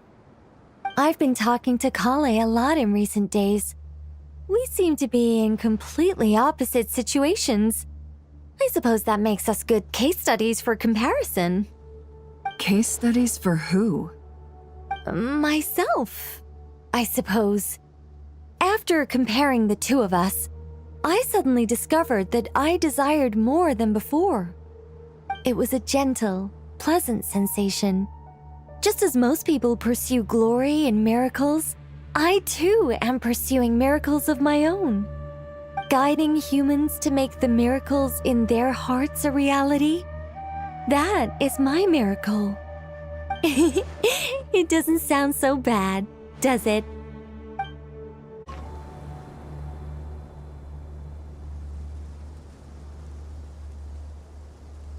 Look at the time. I should head back. I'm so sorry. I was in a hurry and didn't look where I was going. Are you all right? I'm fine. Wait, you're... Have we met? Not exactly. I think we may have crossed paths by the house of Dana before. Oh. You're Hat Guy! From Vahumana, right? You recognize me? The clue's in the name, Mr. Hat Guy. Fair point. It's getting pretty late. What's keeping you up? I could ask you the same question. If I'm not mistaken, all the workload for the Ratawahis Darshan wrapped up a good while ago. Well, I have something of a background in Satyavada life, so I was helping the Dendro Archon make some preparations. But I must have lost track of time. Did you find the experience enlightening at all? Honestly, it was tedious and uneventful at first. But eventually, I think I did sense some profound truths. But they also brought a lot of suffering with them. I was told that I even shed tears while I was meditating, though I have no idea why. Sorry. I hope I'm not scaring you. Not at all. It just proves you're very accomplished in your research. Good night. I wish you all the best for tomorrow. Thank you, sir. You too.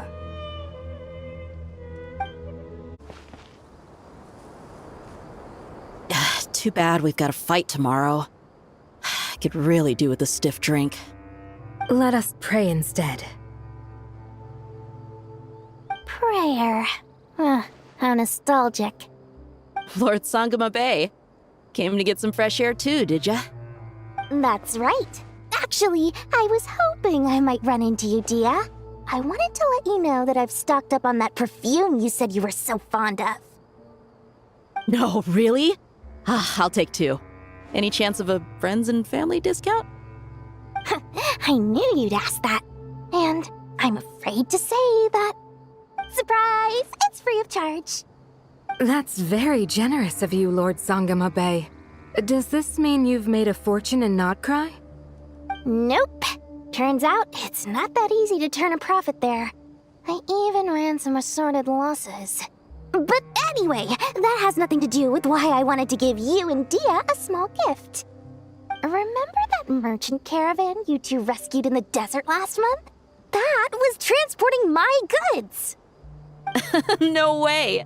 I had no idea that was your shipment. Explains the, eclectic mix of goods, though.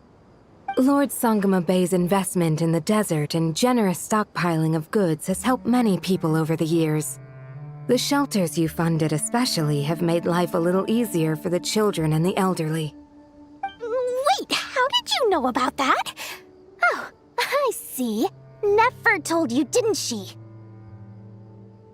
That pesky lady. Aren't intel brokers at least supposed to charge for divulging people's secrets? She and Candace go way back. It's normal for close friends to share things you wouldn't tell to everyone else. Sure, but why did they have to be things about me? That's how Nefer shows that she cares. She wishes for all of us to know what a generous person you truly are.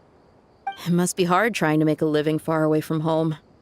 Just because we can tell what kind of person you are doesn't mean everyone else can. Well, maybe her intentions were partly good, but I don't think that's the full story. I'm sure she enjoyed knowing how much it would annoy me. I'm telling you, Nefer's got a mean streak. Definitely with you on that. Does praying help you stay calm? Defending one's home is a just cause. My heart is filled with a mix of anger and hope. Anger. You know, being able to get angry is a good thing. It shows that you're in touch with the real world, and that you have the passion to pursue something you believe in. Oh, my lady?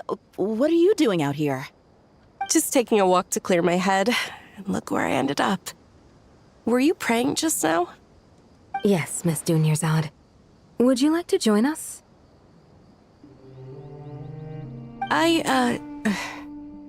Come on, it's fine. She won't mind who you pray to. Oh, then sure. I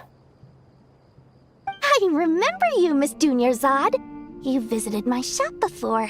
If I recall correctly, the god you worship is the Dendro Archon, correct? That's right. She is such a gentle and kind god. But to me, she's more than just a god I worship. I see her more as a friend. And so do many others. She's not some almighty god who reigns on high, but a genuine friend. Agreed. She's a wise teacher and a good friend. I spoke with several people during the evacuation. Everyone's aware that tomorrow's battle is one that ordinary people can join too. A battle to fight for our friends and our homeland. Oh, it makes me glad. I can finally do something for those who protected me. You've grown so much since we first met. Oh, a compliment? Ooh, more please. Thank you. My lady, you've always been a remarkably strong and ambitious person. It's indisputable. And that's not just a compliment. It's a statement of fact. What are you praying for? Our beliefs may not be entirely the same, but we both wish for the same thing. I pray that everyone will rise to the challenges ahead and return safe and sound. I pray for the safe return of all my companions.